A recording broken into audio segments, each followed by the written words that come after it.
Mabuhay, this is Bob from Love Beyond the Sea. This is a channel about marriage to a woman from the Philippines called a Filipina. I've been married to one for the last 8 years, getting married in Davao City, and questions about money come up a lot, and I'm going to respond to a TikTok question here.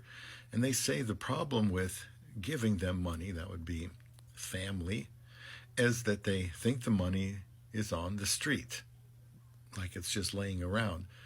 And we just pick it up. They don't respect how hard we work. That is what I want to talk to you about today, and maybe give us some reasons why that might be. I'm not going to dispute this. I think it's basically accurate in most cases where the people in the Philippines do think that the streets are lined with gold and we have money in our sofa cushion, thousands of dollars we can just get from if we need it. And there's a reason why this is. And I think that's because they're far away from the United States, and what they see about the United States on televisions and movies is probably showing the good side of things. And so all they know is, and yeah, it's being naive and ignorant, but is it their fault if they have an impression of a Western country that isn't necessarily true? They don't know any better. They don't know themselves unless they've done some research about it, and that maybe hasn't been done. So they think everybody's rich because that's what they've seen with their own eyes. Maybe they've heard other people repeat that lie to their ears, and so they think it's true. They also may know people that have gone to the Philippines. Maybe it's her husband and he went over there once, twice, 3 times. That's expensive. And so she thinks, well, if he can afford the plane ticket, he's loaded. And they're all like that because Westerners come all the time to the Philippines. So money is not an object. Maybe even time off work is not an object. Maybe they don't even know that we have to work very much. But my wife can attest that, you have to work many hours here. She works basically, she was working about 55 hours. Now it's down to about 40 to 48. And a lot of tax money, it comes out. Insurance is expensive. You just got to keep making money. You don't have, they say it takes 2 workers to survive here. That's not necessarily always true based on, standard of living that you want to have and things like that. But, that certainly helps. But she doesn't know that. She just doesn't know. So there's some ignorance that they have to plead. And you might say, okay, well, we'll straighten it out.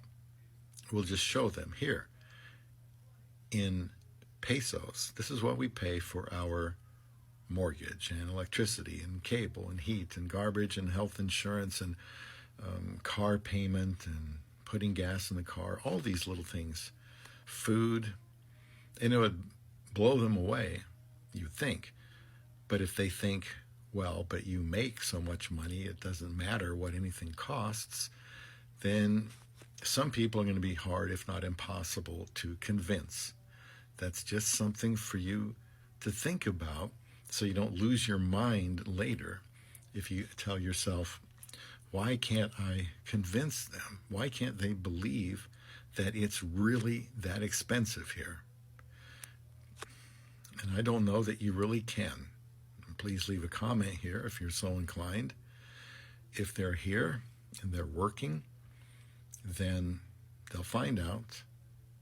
They will. It's a whole different story when they're making their own money and seeing how fast it goes. When people are asking for it back home, they're more likely to say, honestly, I can't do that because everything's so expensive here. We just got an x-ray and that's $250, and it costs $100 to go see a specialist for something. And just when you think you've had a good month, something comes up. That's the way it is living in the West. And so she can try to convince them, and maybe after 5 or 10 years, they might start to believe her. Then things quiet down. But let me know what you think about this. If you have had to try to explain to someone in the Philippines, or your wife's tried to explain to them that, look, my husband and I cannot help like you think we can. It's just too expensive. Or, before I forget, maybe you buy a house or build a house for them, and houses can go anywhere from $20,000 to $100,000, I suppose, depending on what you build and where. But let's say you do something like that. You buy them a small house. That just further perpetuates the myth that you have money to just throw around. And that money may have been a generous act from you that took a lot of years to save up that money. But if their belief is that you just put in that ATM card and pull out more money and the government just gives you more and more money, then you've got some correction to make in their thinking. So my main point here with this is to say, yes, it can be very difficult to change somebody's mind in the Philippines that money doesn't grow on trees here. And I have empathy for them. They don't know any better. They really don't. And you can't just tell them once and have them say, oh, okay, I get it. Because they won't get it. Because it doesn't make any sense to them. You're able to fly there, have nice clothes, nice place, a car or two. They're thinking, easy street. So this is something that I really think you should be aware of when you're looking